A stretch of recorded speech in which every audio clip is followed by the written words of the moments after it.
Bueno, en esta clase virtual vamos a tratar de acabar de entender un poquito el tema que iniciamos en la semana pasada, que corresponde a herencia. Recordemos que todos los objetos, o todas las clases más bien, todas las clases pueden heredar características de otras clases cuando se las relaciona por medio de una generalización. Por ejemplo, nosotros tenemos dentro de nuestros ambientes algunas clases que ya la hemos utilizado. Hemos utilizado la clase JFrame, JButton, JLabel, clases que las hemos utilizado precisamente para adornar nuestras interfaces gráficas. Son las interfaces con las cuales nos comunicamos con el usuario. Pero para nosotros ha sido muy fácil trabajar con ellas, gracias a que ellas ya tienen todos los procedimientos previamente programados.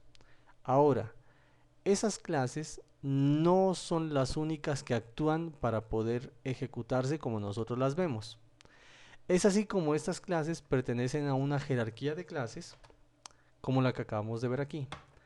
Para esta clase he diseñado este pequeño diagrama de jerarquía, obteniendo pues toda la información desde el API Doc que a ustedes les comenté, que era la página oficial donde pueden encontrar documentación sobre todas las clases. Eso quiere decir que si ustedes revisan toda esa información pueden recrear un diagrama de estos.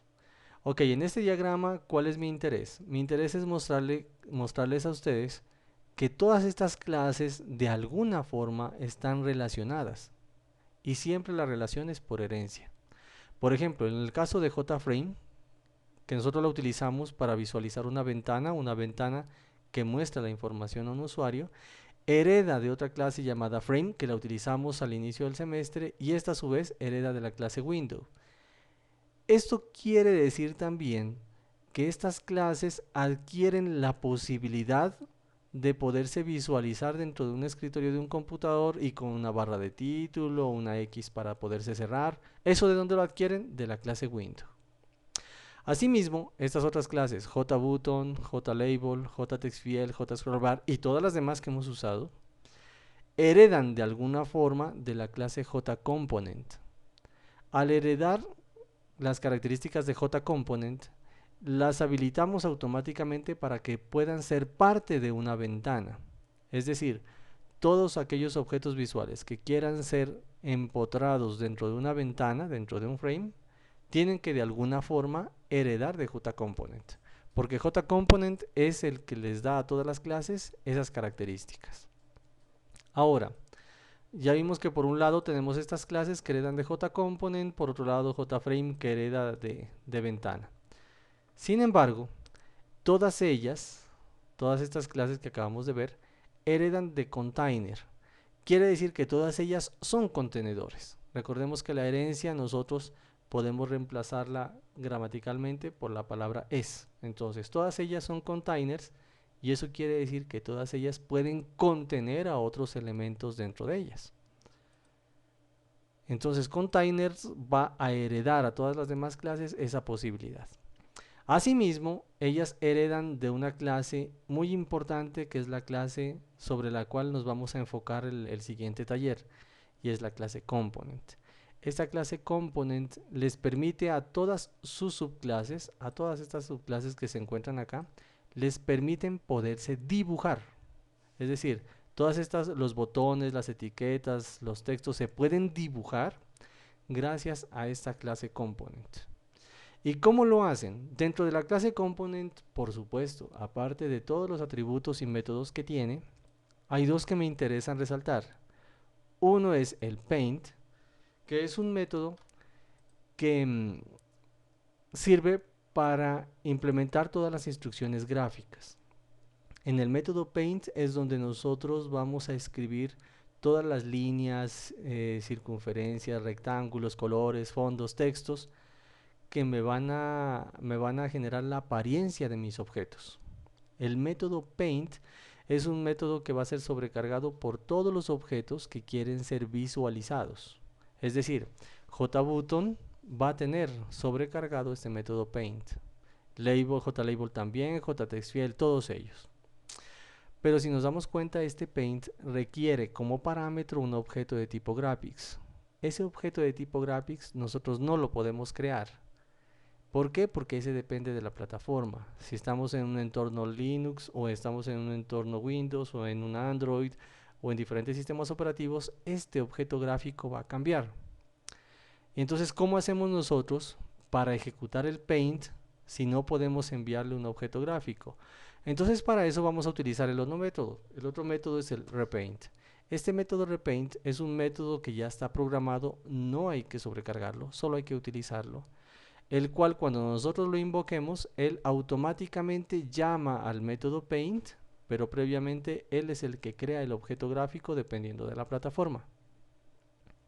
Entonces, esto que acabamos de ver aquí con la clase component, bueno, y por supuesto, todos ellos al final heredan de object, como lo habíamos visto en alguna ocasión. Ya les había comentado que todos heredan de alguna forma de object. Eh, bueno, volvamos a la clase component. Esta clase component es la que me va a permitir a todos estos objetos, gracias a estos dos métodos y sus atributos, de poderse dibujar. Es de entenderse entonces que dentro de esa clase hay atributos como XY, o sea, la posición, el ancho, el alto, el color, el fondo, bueno, y una infinidad de atributos que permiten a una clase ser visualizada dentro de un entorno. Por ejemplo, la clase botón, muy seguramente esta clase botón, habilitemos aquí atributos para poder mirar, muy seguramente tiene sobrescrito este método, el método paint. ¿Qué quiere decir sobrescrito este método paint? Quiere decir, o sobrecargado, el término correcto es sobrecargado, overwriting.